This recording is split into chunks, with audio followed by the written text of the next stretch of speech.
Data correlations करना बहुत आसान हो गया है। जो डीएनए आरएनए की स्टडीज हो रही है, जो बायोसिमिलर्स आ रहे हैं उसकी स्टडी करने में बहुत टेक्नोलॉजी एक बहुत बड़ा रोल प्ले कर रही है।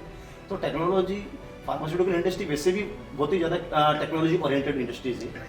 उसके अंदर जितना ज़्यादा टेक्नोलॉजी का उसमें आइडेंटिफिकेशन हो रहा है, मॉडिफिकेशन हो रहा है, डेवलपमेंट्स हो रहा है, स्टेबिलिटी ऑफ द प्रोडक्ट्स देखना पड़ रहा है, तो बहुत अनअवॉइडेबल भी है और काफ़ी तेज़ी से चेंजेस हो रहा है। फार्मास्यूटिकल इंडस्ट्री एक ऐसी इंडस्ट्री है जो मेरा अंडरस्टैंडिंग है वो ऐसा है जो इंडस्ट्री हर 4-5 साल में अपने आप में एक डिस्ट्रप्शन भी ला रही है और इंडस्ट्रीज में चेंजेस बहुत आ रहे हैं। तो वो एक तरह से चैलेंजेस के साथ में अपॉर्चुनिटी और चैलेंजेस दोनों का मिक्स है, तो उस पर कंट्रोल होना बहुत जरूरी है।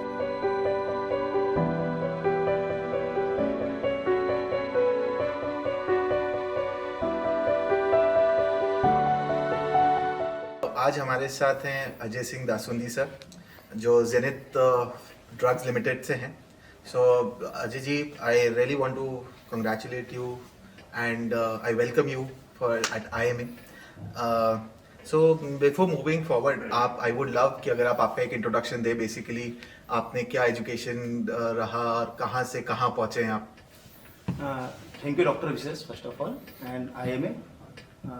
मेरा नाम अजय सिंह दासुंदी है और I have done my pharmacy graduation from Indore JSITS Indore and then I join GlaxoSmithKline as a medical representative.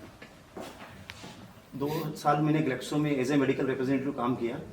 उसके बाद में मैंने डॉक्टर रेड्डी में अपना जॉब स्विच किया। वहाँ पर मेरा रिस्पॉन्सिबिलिटी था एज ए टेक्निकल मैनेजर। करीबन 1.5 साल डॉक्टर रेड्डी में काम करने के बाद में एक बैक ऑफ माइंड में 2003 में हमारे माइंड में ये था कि हमको अपना कुछ बिजनेस स्टार्ट करना है। तो one of my partner Bhupesh Soni, he was with me in the college only, in pharmacy college only. He started this Zenith drugs limited in 2000 because his father was basically from pharmaceutical business only in trading. So as a friend we had very good understanding and intimacy. So me and my partner Sandeep Bhardwaj, he was working with Win Medicare at that time. We just had discussion and we left our job and we joined Zenith Drugs in 2004. And that time we, as a business, there was no much visibility about the business, and as we are not from the pharmaceutical background and apart from that हम लोगों का कोई business का background नहीं था। हम लोग एक लोअर मिडिल क्लास फैमिली को बिलोंग करते थे। It was mostly on job class family you can say. तो काफ़ी चैलेंजेस थे हम लोगों को लर्निंग के पार्ट्स पे, सीखना भी था और हम लोगों को काम भी करना था। फंड्स का तो बहुत बड़ा इशू था ही, तो हमने एक छोटा सा सेटअप स्टार्ट किया था उस टाइम 2004 में विथ MPFC की फंडिंग से। हम लोगों ने 25 लाख रुपए का फंडिंग लेके हम लोग हमारा एक छोटा सा यूनिट फार्मास्यूटिकल चालू किया। धीरे धीरे हम लोगों ने अपने काम को डेवलप करा, हमारी प्रोडक्ट की स्किल्स को डेवलप किया, हमने हमारी मार्केटिंग नेटवर्किंग पे काम करा और इन 2012 हम लोगों ने हमारा प्लांट को शिफ्ट करा with World Health Organization WHO का जो अप्रूवल होता है उसके हिसाब से हम लोगों ने हमारे प्लांट्स को उस क्वालिटी स्टैंडर्ड से हमने हमारा नया प्लांट इस्टेब्लिश किया। जब हमने 2004 में हम लोगों ने जब ज्वाइन किया था, जब हमारा बिजनेस करीबन 56 लाख का था अराउंड एनुअल टर्नओवर, और लास्ट ईयर हम लोगों ने 136 करोड़ पे क्लोज किया है और इस साल हम लोग करीबन 155 करोड़ पे एक्सपेक्ट कर रहे हैं। जर्नी की बात आप करें तो हम लोगों ने जो अब हमारा नेक्स्ट 3 इयर्स का जो हमारा टारगेट है हम लोगों ने ले रखा है एज ए जेनिथ ग्रुप, हम लोगों ने करीब 500 करोड़ का हम लोगों ने टारगेट ले रखा है। एंड आज अगर बात करा जाए मध्य प्रदेश में अगर MSME इंडस्ट्रीज में देखा जाए तो हम लोग नंबर 1 या नंबर 2 के स्टेज पे आज है in terms of turnovers and volumes. So sir, lot to learn. One for the reason, एक MR की जर्नी शुरू करने से लेके एक लिमिटेड कंपनी के एग्जीक्यूटिव डायरेक्टर होना अपने आप में ही एक बहुत अच्छी जर्नी रही होगी, एंड आई एम श्योर वो लर्निंग जो रही है वो बहुत ही ग्रेट रही है। एंड कहीं ना कहीं मैं भी आपसे सीखना चाहूँगा, समझना चाहूँगा कि उसमें जर्नी में आपने कहाँ हर्डल्स आए होंगे और उसको आपने बहुत अच्छी तरीके से उसको आगे बढ़ाया। But anyways, moving forward, sir एक जनरल एक क्वेश्चन आता है, सिंस आप ड्रग्स में डील कर रहे हैं, कि लोगों को बड़ा कंफ्यूजन होता है कि जेनेरिक ड्रग्स क्या होते हैं, एथिकल क्या होता है या कंपाउंड क्या होता है। सो आई वुड वांट कि अगर आप इसके बारे में थोड़ा बताएं। जेनरिक मेडिसिन और एथिकल मेडिसिन जो हम बोलते हैं, देखिए मेडिसिन तो दोनों एथिकल होती है। एथिकल का मतलब ये होता है नॉर्मली कि ऑथेंटिक जी। सो बोथ मेडिसिन और ऑथेंटिक्स मेडिसिन, उनका जो मार्केटिंग्स करने का, उस ड्रग को प्रमोट करने का, बिजनेस करने का जो मॉडल होता है वो डिफरेंट होता है। इन एथिकल मार्केटिंग्स में नॉर्मली जो कंपनीज होती हैं वो अपने अपने मेडिकल रिप्रेजेंटेटिव के थ्रू, अपने चैनल के थ्रू डॉक्टर्स के पास में विजिट करती है, डॉक्टर्स को प्रोडक्ट्स का प्रोफाइल बताती है, उसके बेनिफिट बताती है, और उसके बाद में उस प्रोडक्ट्स को प्रिस्क्रिप्शन जनरेट होता है। इन जेनरिक मेडिसिन की अगर हम बात करें तो जेनरिक मेडिसिन में ऐसा होता है कि जो मेडिसिन बनता है वो डायरेक्ट स्टॉकिस्ट के पास जाता है, रिटेलर्स के पास, स्टोरेज के माध्यम से रिटेलर के पास जाता है, और वो डायरेक्ट कंज्यूमर्स को मिलता है प्रिस्क्रिप्शन पे। उसमें एक जो कॉस्ट ऑफ मार्केटिंग जो होती है, जो एथिकल मेडिसिन जो मार्केटिंग कंपनीज होती है, वो कॉस्ट कट हो जाती है। तो उस बेसिस पे जो मेडिकल स्टोर्स होते हैं, डॉक्टर्स होते हैं, जो डिस्पेंसर्स होते हैं, डॉक्टर्स जो आज देखेंगे मेजोरिटी ऑफ डॉक्टर्स जो रूरल एरियाज में या सी टाउन्स में आप देखेंगे, जहाँ पे कि the economy of the treatment is एक बड़ा चैलेंज होता है।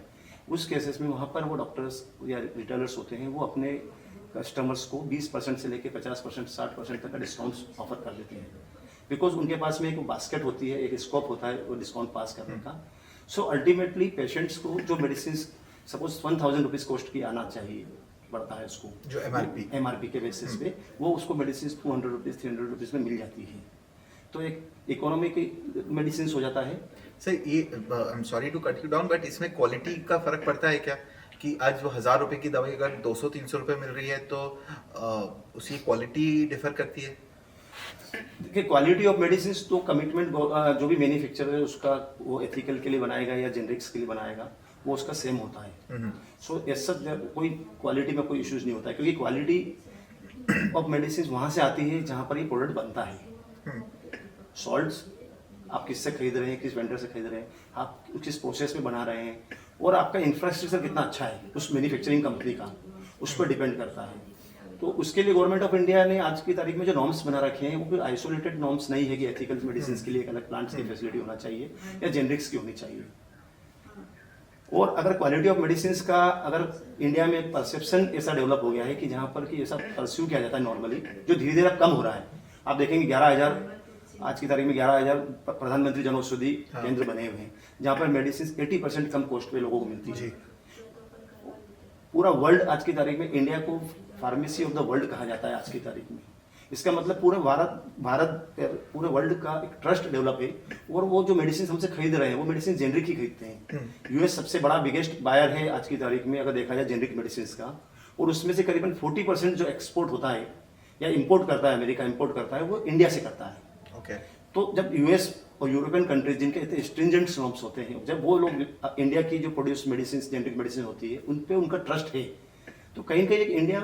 सर बट ये कहीं ना कहीं जो बड़ी कंपनी की जेनरिक से उस पे ज़्यादा ट्रस्ट है, क्योंकि मेरा नॉलेज कम हो सकता है, बट जो एपीआईज होते हैं वो कहीं ना कहीं कितनी बार लो क्वालिटी के एपीआईज है तो वो ड्रग का जो फाइनल आउटकम है वो डिफर करता है, ऐसा कुछ होता है? वो एक्चुअली ड्रग्स के टेस्टिंग पैरामीटर्स होते हैं जी।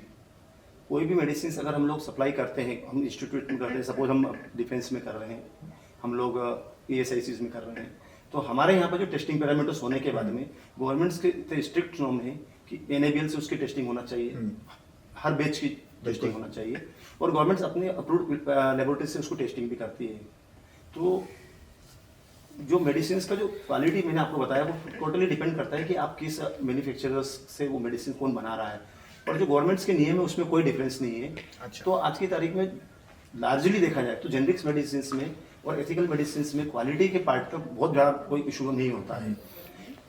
आप उसका दूसरा साइड देखेंगे जो फाइनेंशियल साइड से, या जो आप ये देखेंगे कि जो परसेप्शन है लेके उसके अलावा अगर उसकी जो कॉस्ट ऑफ मेडिसिन और अवेलेबिलिटी ऑफ द मेडिसिन बहुत इंपॉर्टेंट होती है। बड़ी कंपनीज का, मल्टीनेशनल कंपनीज होती है, उनका फोकस हमेशा नए प्रोडक्ट्स पे रहता है, नए थेरापेटिक डोजेस पे रहता है। डेफिनेटली वो भी बहुत जरूरी है, जो एडवांस टेक्नोलॉजीज हो गई, एडवांस ट्रीटमेंट्स हो गई, लाइन ऑफ ट्रीटमेंट्स हो गई है। पर हम देखेंगे जो हमारे जो बेसिक एलिमेंट्री डिजीज होती है या रूरल मेडिसिन में होती है, जो क्रॉनिक मेडिसिन क्रॉनिक डिजीज होती है, उनके ट्रीटमेंट्स के लिए जो मेडिसिन चाहिए आज की तारीख में, वो मेडिसिन धीरे धीरे उन कंपनीज का फोकस हटता जा रहा है। और उस गैप को भरने के लिए आज की तारीख में जो जेनरिक मेडिसिन प्लेयर्स हैं वो लोग बहुत बड़ा रोल प्ले कर रहे हैं। हाँ। और जितनी भी एथिकल कंपनीज आज इंडिया में ऑपरेट कर रही है, आप कोई भी इंडियन कंपनीज का नाम सब वो भी जेनरिक वो बना रहे हैं। सब लोग ऑलरेडी जेनरिक्स में हैं। जी। सो मतलब उसमें क्वालिटीज का मेजरली कोई इशू कुछ नहीं होता है। सर मैं आगे बढ़ना चाहूँगा, मैं आपसे समझना चाहूँगा, आप इतने सालों से आज हेल्थ केयर में हैं, आपके अकॉर्डिंग हेल्थ केयर इंडस्ट्री का फ्यूचर क्या है? हेल्थ केयर इंडस्ट्री का फ्यूचर ऐसा है कि देखिए प्री कोविड क्या होता था कि लोग अपने हेल्थ को लेकर इतना कॉन्शियस नहीं होते थे। इतनी पूरा एक वर्ल्ड का पूरा परसेप्शन चेंज हुआ है। और जैसा कि आपको मालूम है कि मध्य प्रदेश गवर्नमेंट का आप देख लीजिए, कोई भी स्टेट गवर्नमेंट का देखिए, गवर्नमेंट ऑफ इंडिया का देखिए, उनकी जो फोकस है प्रायोरिटी सेक्टर से, उसमें फार्मास्यूटिकल नंबर 2 या नंबर 3 पे आता है in terms of revenues generation and business का प्रोस्पेक्टस। तो पहले क्या होता था कि लोग अपने एलिमेंट्री ट्रीटमेंट करते थे 50 साल पहले, डायरिया हो गया, फीवर्स हो गया, मलेरिया हो गया, उसके बाद क्रॉनिक डिजीज चालू हो गई। क्रॉनिक डिजीज ऐसे हो गई जैसे आपको एक बार डिजीज हो गई है तो पूरी लाइफ लॉन्ग आपको उस मेडिसिन को खाना है जी। लाइक डायबिटीज हो गई, कार्डियक हो गई, इस टाइप से जो डिजीज चालू हो गई वो एक लाइन ऑफ ट्रीटमेंट डेवलप हो गया। पोस्ट कोविड 2-3 सेगमेंट्स ने और अपने आप को एक डेवलप करा है फार्मास्यूटिकल इंडस्ट्रीज में, जो हेल्थ केयर के डेवलपमेंट्स के लिए एक वेलनेस इंडस्ट्री हो गई है। प्रिवेंटिव बेसिस पे वेलनेस हो गई है। वेलनेस इंडस्ट्रीज में अपने आप में बहुत बड़ा मार्केट डेवलप करा है। अच्छा, जो गमीज वगैरह आते हैं, गमीज वगैरह इसे डोजेस फॉर्म हो गए। वेलनेस ऐसा हो गया कि लोग अब सोचते हैं कि हम कैसे इनको रोकें, प्रिवेंटिव, अपने आप को कैसे फिट रखें, हेल्दी रखें। तो उस केसेस में एक न्यूट्रास्यूटिकल्स का मार्केट बहुत अपने आप में आगे बहुत फास्टेस्ट ग्रोइंग मार्केट हो गया है। आयुर्वेदा लोगों ने चालू कर दिया, आयुर्वेदा मेडिसिन पे चले गए, ट्रेडिशनल मेडिसिन पे लोगों का फोकस बन गया है। लोग अपने हेल्थ केयर सिस्टम्स में उन मेडिसिन या उन न्यूट्रास्यूटिकल्स को उनको ज़्यादा प्रेफर कर रहे हैं जिससे कि वो उसको एक्सटेंड कर सके या अवॉइड कर सके। उसके अलावा अभी आप देखेंगे पिछले 5 साल से आप देखेंगे तो अभी क्रिटिकल केयर बहुत एक सेगमेंट ऐसा हो गया है जो अभी हम देखेंगे जो हमारे लाइफस्टाइल की वजह से, स्ट्रेस की वजह से और वेरियस अदर रीजंस, जो हम लोग फूड्स खाते हैं, जो अभी हम लोगों ने पैकेज फूड खाना बहुत ज़्यादा बच्चों में हो गया है, उससे ओबेसिटीज बढ़ने लग गई है। आप देखेंगे कैंसर्स के केसेस बहुत बढ़ने लग गए हैं, नेफ्रोलॉजी के केसेस बहुत बढ़ने लगे, किडनी फेलियर्स के केसेस, लिवर सिरोसिस के केसेस बढ़ने लग गए हैं। तो एक क्रिटिकल केयर एक ऐसा सेगमेंट हो गया है कि जो उसमें कि लाइन ऑफ जो उस डिजीज को आइडेंटिफाई करने की कोशिश कुछ भी नहीं है। जो आप डायग्नोसिस पार्ट देखेंगे तो बहुत छोटा सा है, और उनका उसका जो मेंटेनेंस ट्रीटमेंट है उसकी कॉस्ट बहुत बड़ी हो गई है। पर हमारे पास में अनफॉर्चुनेटली उसका कोई ऑप्शंस नहीं रहता। जब क्रिटिकल केयर में जाते हैं तो सबको उसके लिए जाना ही पड़ता है। तो critical care industry is coming up very fast. Okay sir, मैं आगे बढ़ना चाहूँगा। आपके अकॉर्डिंग टेक्नोलॉजी क्या रोल प्ले कर रही है फार्मास्यूटिकल इंडस्ट्री में, या उसका कितना यूसेज हो पा रहा है? फार्मास्यूटिकल इंडस्ट्रीज अगर आप देखेंगे तो mostly depend on technology only. Okay, technology कैसे ऐसा मतलब not in terms of only automations, high productivity, but अगर आप देखेंगे टेक्नोलॉजी से देखेंगे तो रिसर्च में आज टेक्नोलॉजी का बहुत बड़ा इम्पैक्ट हो गया है। हाँ, मेरा वही था सर कि आर्टिफिशियल इंटेलिजेंस है अगर तो, या इस चीज का किस तरीके से उपयोग हो पा रहा है? एआई से अब डाटा कोरिलेशंस करना बहुत आसान हो गया है। हाँ।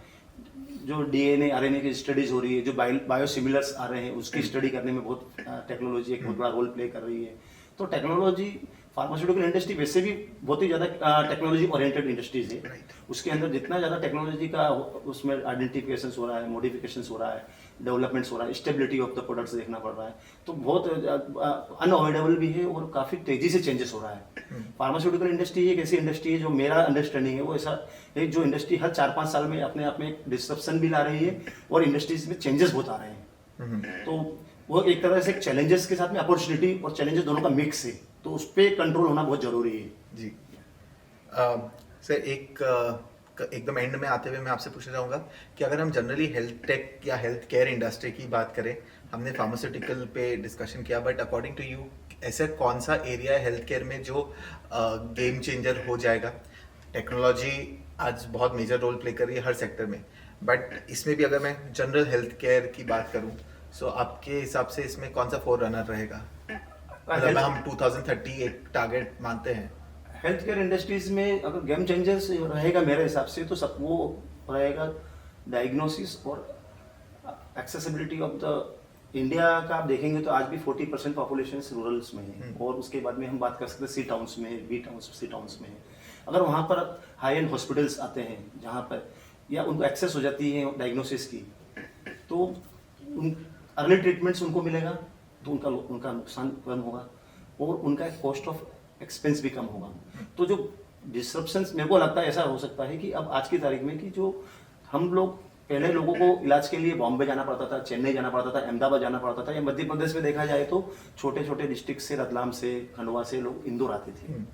अगर हॉस्पिटल चेंज अगर वहाँ पर पहुँच जाती है तो मेरे को लगता है कि एक हेल्थ केयर में एक ये बहुत बड़ा स्कोप है और कई हॉस्पिटल्स पहुंच भी रहे हैं। आप देखेंगे अब हॉस्पिटल्स ने ए टाउन से बी टाउन्स में टारगेट कर दिया है, तो इससे हेल्थ केयर इंडस्ट्री एक्सपांड बहुत बड़ी होगी।